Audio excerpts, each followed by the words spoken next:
Okay. It's been very active. It's been very deadly. And I think every year we kind of say the same thing. This seems like the worst season yet. So can you give me a little perspective here as far as how this season stacks up to past tornado seasons so far? Well, so far, yeah, so far we've been busier than most seasons. Uh, Actually, although a lot of March wasn't all that active, but we had the last couple of days, the last 2 weekends that were very busy. Um, so we've been above normal. We're above the usual number of deaths we have for the calendar year, but death tolls are kind of an odd statistic because most of them happen in a very few number of events. And so roughly, about a quarter of the years of the 70-year record, uh, more than half the deaths have already occurred by the end of March. So there's no reason, we have no real reason to think that just because it's been a deadly early part of the season, that will continue down the future. But that doesn't mean it won't. It's just we don't have any. It's not really a good predictor of what happens in the future. All right. So how about trends? You've been with NSSL a while. Looking back past years, are you seeing a trend to earlier months in the season having more tornadoes? I think the biggest thing we're seeing is actually an increase in variability, to where we're seeing if you look at, say, if you look at only F1 and greater tornadoes, so the things that will start to cause damage to an ordinary house. If you look at the monthly totals of those, and our record goes back about 70 years, we average about 500 F1 and greater tornadoes a year. But if you look at the monthly numbers for that, most of the records have been set in the last 20 years, the last third of the record. That's both high and low.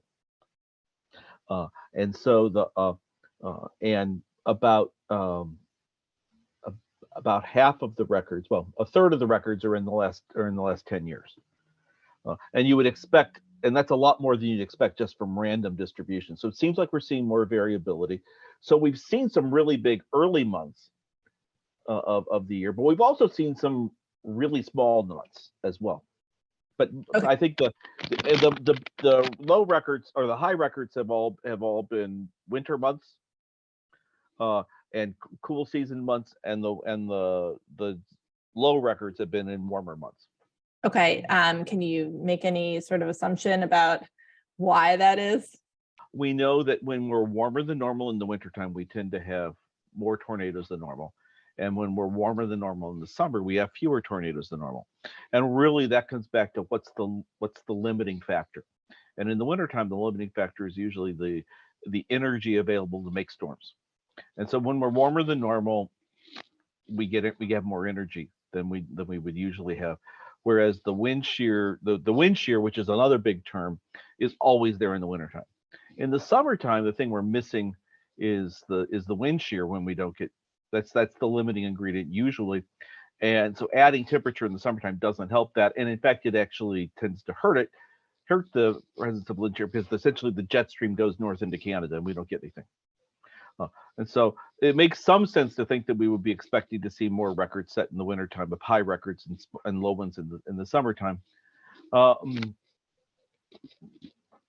we exactly relate that to long-term changes in the planet is not 100% sure, because while we might expect that from temperature considerations, we also know that the atmosphere responds and the patterns change, and how the patterns change that's not as strongly linked, or the linkage is not as well understood to the warming of the planet.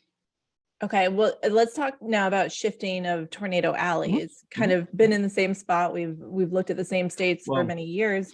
Is there a shift now in where we're seeing the most frequency of tornadoes? Okay, so not really. One of the things that's important to know is a tornado alley is not a well-defined term. Okay. And if anyone ever drew a map that said tornado alley is in the plains, they were implicitly including more information than just occurrence. The big thing that distinguishes the plains of the US from pretty much any place on the planet is the very strong annual cycle and diurnal cycle for tornadoes.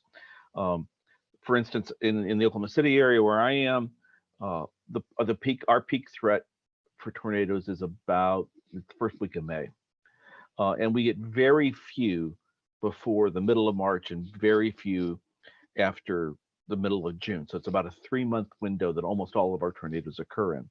And 75% of tornadoes within 100 miles of Oklahoma City are on the ground sometime between 5 p.m. and 9 p.m. So we have a very strong cycle.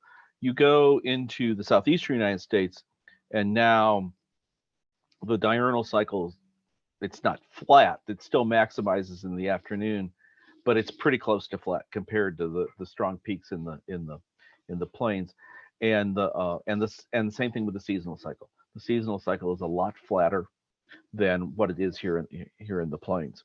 But if you look at a map of occurrence, the differences in occurrence between look at the peak value over a decade or 20 years in the plains compared to the southeast, they're not that different, and the total threat isn't that different. It's maybe depending on what type of time of the record you take the data, it might be as much as 20%, but that's not. But given the variability from year to year, that's not that big of a deal. And in fact, if we look at the 1921 to 1935 F2 and Stronger that was put together by Tom Grzoulis for the Tornado Project, the peak location for tornadoes then was eastern Louisiana, Mississippi, the absolute peak. It was still a lot in the plains, but that was if you were going to look for one place in the country that the peak was, it was towards the southeast. So it's not the fact that we're seeing more in the southern, in the mid-south region now, is we've seen that before, and we don't really have good explanations for those sort of short-term patterns. With that variability, it begs the question of, are warnings more difficult, or with time, are you getting better with the new tools coming out that warnings are still in a good place where you can help? Oh, I think warnings are still very good. I think, and I'm not sure that on the scales that we currently forecast on, the convective outlets go out to a week. We've got some experimental work that maybe looks out another week or two, that only looks for big outbreaks. And certainly on the warning scale, the variability doesn't matter. The fact that things are more variable, if I'm looking at a storm, I don't care. I'm forced to look at this storm that's ongoing now, whether it's, as part of a more variable environment or anything else. This is the only one I got to look at. And so I don't really think about what the last decade of events are like. I'm just looking at the storm in front of me on the day. And even though, and things being more variable, it's like, there may be fewer days with tornadoes, and there may be more big days with tornadoes. Well, but a big day now looks a lot like a big day 30 or 40 years ago. It's the same, just I might have more of them, so that doesn't really look like we can do much with that. So